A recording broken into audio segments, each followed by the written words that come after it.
Sunrich Money Investor Awareness Conclave April 25. டிக்கெட்டை இன்றே book செய்யுங்கள். திமுகவில் இருப்பவர்கள் அனைவரும் தங்களது பதவிக்கு ஏற்றாற்போல் மோசடி, கொள்ளையில் ஈடுபட்டு வருவதாகவும், ஆட்சியாளர்களின் துணை இருப்பதால் கொலை, கொள்ளை, பாலியல் வன்கொடுமை போன்ற குற்ற செயல்களில் ஈடுபடுபவர்களுக்கு பயமில்லாமல் போனதாகவும் அதிமுக பொதுச் செயலாளர் EPS குற்றம் சாட்டியுள்ளார்.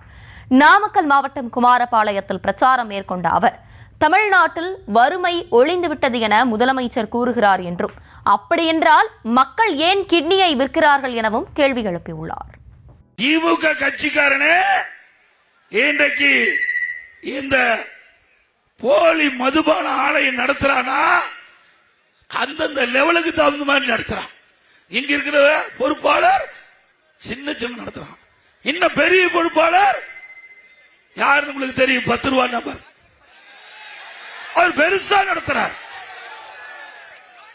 சொல்லுவான், கிராமத்துல விரலுக்கு தகுந்த அது மாதிரி ஆளுக்கு தகுந்த மாதிரி கொள்ளை அடிக்க ஆரம்பிச்சுட்டான்.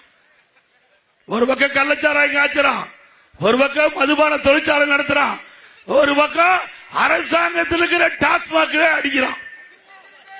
இப்படிப்பட்ட அரசாங்கம் தேவையா? காவல்துறை கண்டா பயம் இருக்கணும்ல. ஒரு ஆட்சியாளர் தவறு செய்து சொன்னால் பயம் இருக்கணுமா வேண்டாமா? குற்றச்செயல் ஈடுபடுவதற்கு அந்த பயமே இல்ல. ஏன்னா பெரும்பாலும் திமுக இதுக்கு துணை நிற்கிறான்.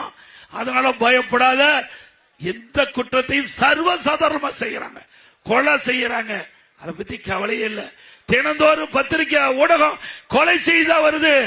முதல்லாம் பத்திரிகை ஊடகத்திலையும் பாத்தீங்களா, தங்கம் என்ன விலை நிலவரம் வரும், வெள்ளி நிலவரம் என்னன்னு வரும்.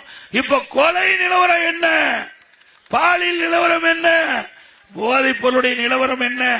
இப்படிப்பட்ட ஆட்சி தொடர வேண்டுமா? அதோட இன்னும் பாத்தீங்களா, இன்னொரு கேவலமான, அதாவது இந்த முதலமைச்சர் ஸ்டாலின் சொல்றார், தமிழகத்தில் வறுமை என்ற நிலையே இல்லை. தண்ணி கொடுத்து வறுமை என்ற இல்லையா? உண்மையா? அப்படி வறுமை இல்லை என்றால் எதுக்கு கிட்னியை வந்து விற்கிறாங்க? வறுமை இல்லை என்றால் எதற்கு கிட்னி விற்கிறாங்க? வறுமை கொடுமை. வறுமை என்பது கொடுமை, கொடுமையிலும் கொடுமை வறுமை என்பது. ஆக அப்படிப்பட்ட வறுமையை பயன்படுத்தி இங்க இருக்கின்ற ஆளுங்கட்சியை சேர்ந்த ஒரு MLA ஒரு மருத்துவமனை நடத்துறாரு. பணத்தாசை காட்டி அவரை அழைத்து போய் முறைகேடா கிட்னிய அபகரிச்சுட்டாங்க.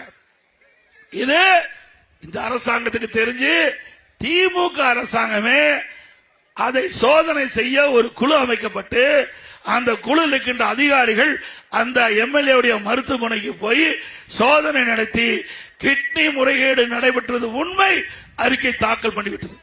நடவடிக்கை எடுக்கணும்ல.